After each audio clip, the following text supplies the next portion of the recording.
I want to give you a number. 80%. That is how much of a woman's intimate experience, her openness, her desire, her willingness to be fully present with you is determined before you ever step into the bedroom. 80%. Before a single word is spoken in that context, before a single move is made, before the door is even closed. Already decided. And here is the part that most men never find out. The 80% is determined by what happened earlier that day.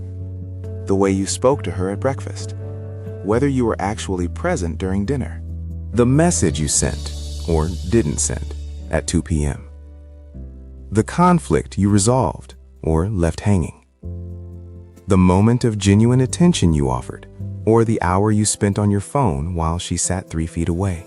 Every single one of those ordinary moments is building or destroying something. And most men have absolutely no idea.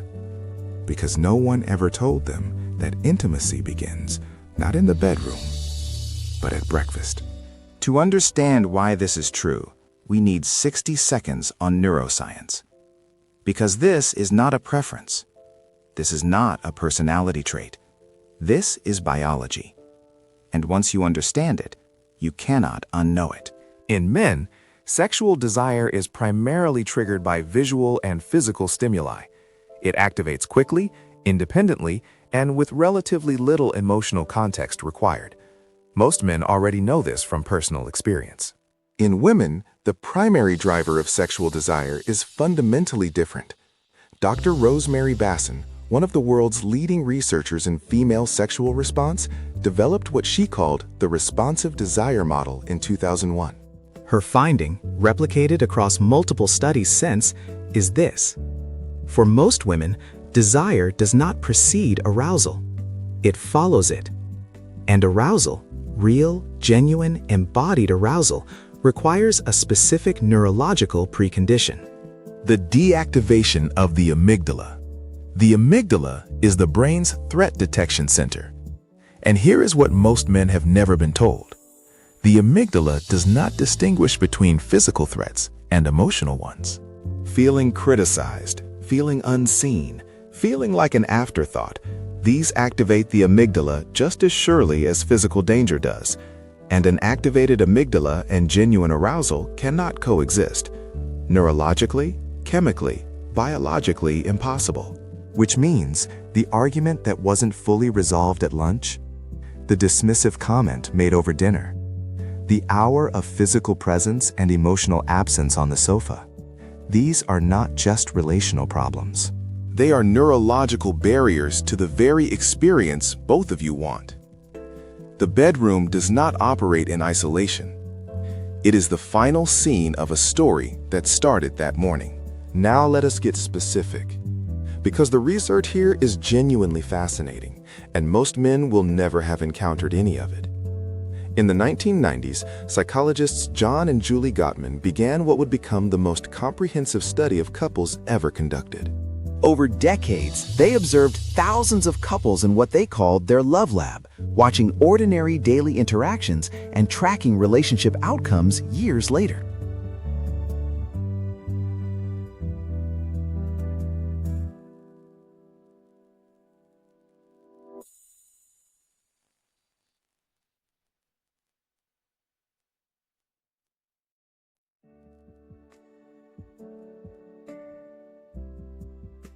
It had to do with what they called bids for connection.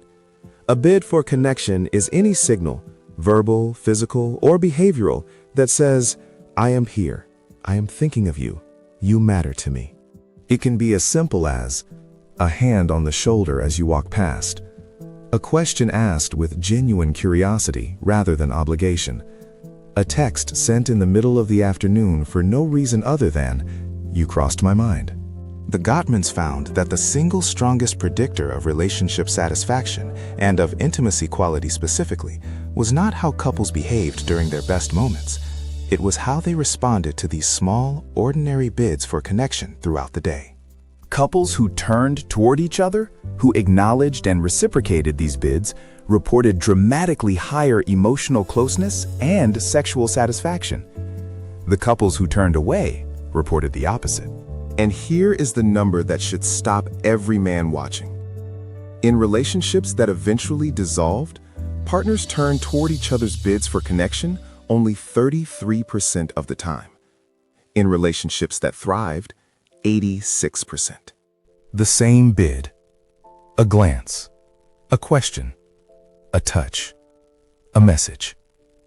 Two completely different choices about whether to meet it. The man who consistently turns toward those small moments throughout the day is not just being a good partner. He is building the emotional environment that makes everything else possible later.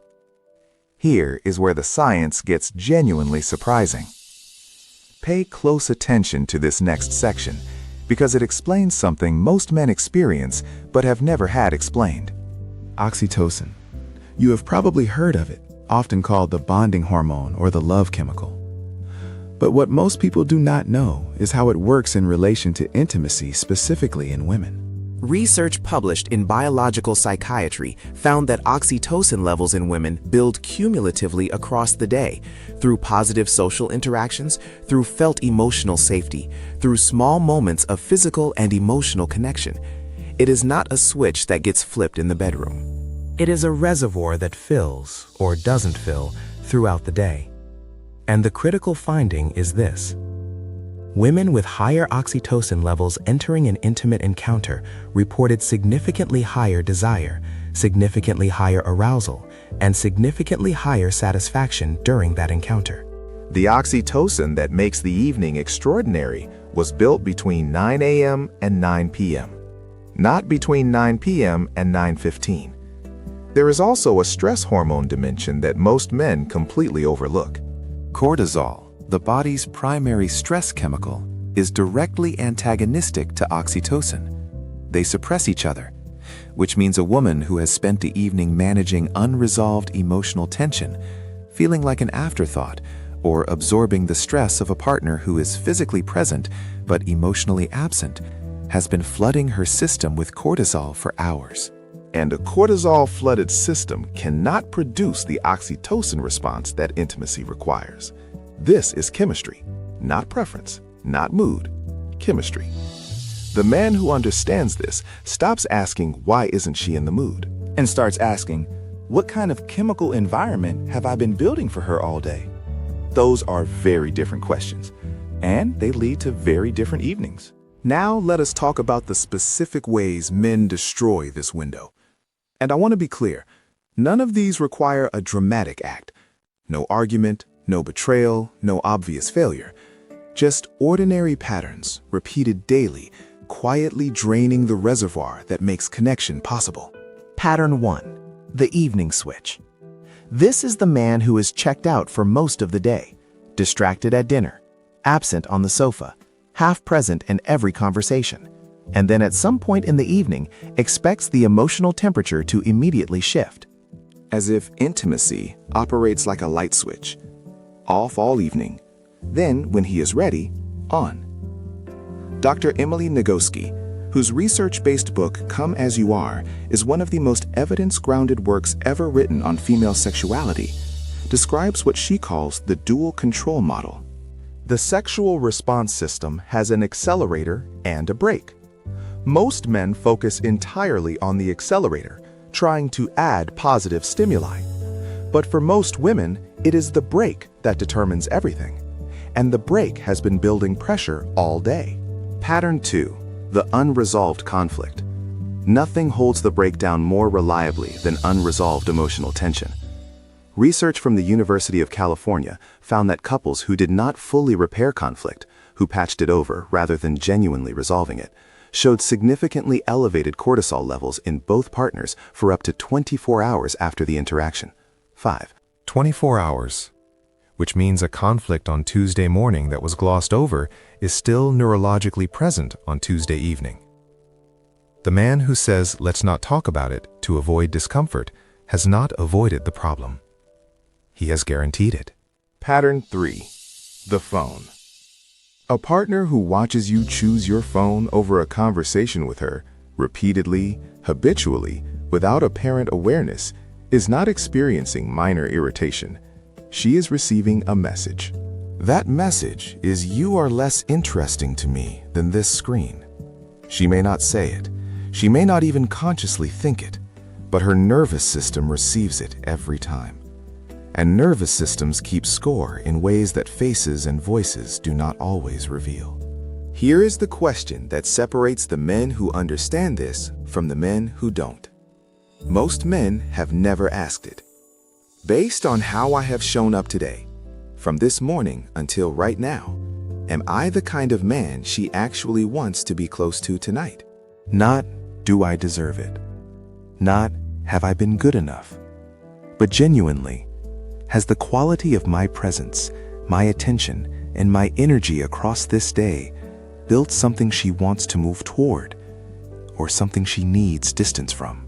That question requires real honesty, and most men who ask it honestly already know the answer, because the answer is usually written in the quality of the dinner conversation, or in whether she initiated any physical contact in the last few hours, or in how she responded or didn't the last time you spoke.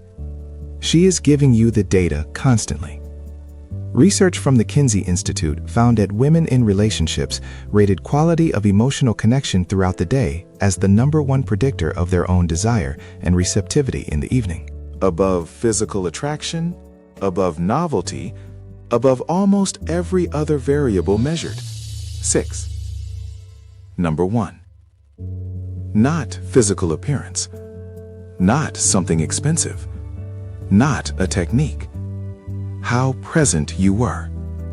Today, across all the ordinary moments most men write off as irrelevant. The man who asks this question honestly and then adjusts is the man who never needs to wonder why the evening went the way it did. He already knows, because he built it. Before the close, one important clarification. Because there is a version of everything just said that sounds utterly exhausting. It sounds like be on all day, every day, performing connection, manufacturing romance, maintaining a sustained intensity that would drain any human being. That is not what this means, at all. What we are talking about is not performance.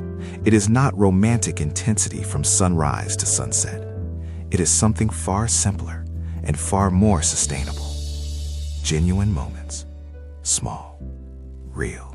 Dr. Sue Johnson, founder of Emotionally Focused Therapy and one of the most cited researchers in couple psychology, describes this as accessibility, responsiveness, and engagement, not performance.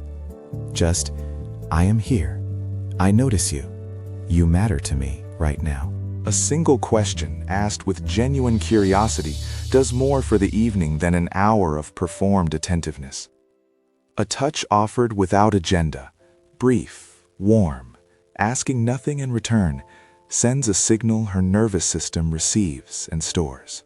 A moment of undivided attention, phone gone, eyes present, actually there, in the middle of an ordinary afternoon, creates a deposit that pays interest all evening. 3 signals, communicated in ordinary moments, building something extraordinary by the time the day ends. So here is what I want you to do. Tomorrow, at some point between 2 and 5 in the afternoon, send one message or create one moment. That moment communicates one thing only. I am thinking of you right now, and not because I want something. No agenda, no setup, no expectation attached. Just a signal of genuine presence in the middle of an ordinary day. Research from the Journal of Social and Personal Relationships found that unsolicited positive contact from a partner during the day produced measurable increases in oxytocin, decreased cortisol, and increased positive anticipation of the evening ahead. The message does not need to be poetic. 3 words are enough. Thinking about you. Sent when nothing is expected in return. That single message cuts through every transactional exchange of the day, the logistics, the schedules, the grocery lists, and lands as something completely different. It lands as, you are in my mind when there is no practical reason for you to be there. Do that tomorrow. Then notice what the evening looks like. The data will speak for itself. Most men spend years trying to improve what happens in the bedroom. Very few ever ask what happened in the 12 hours before it. That, right there, is the entire gap. The bedroom is not where connection is made. It is where it arrives. The man who shows up all day doesn't need to show up harder at night.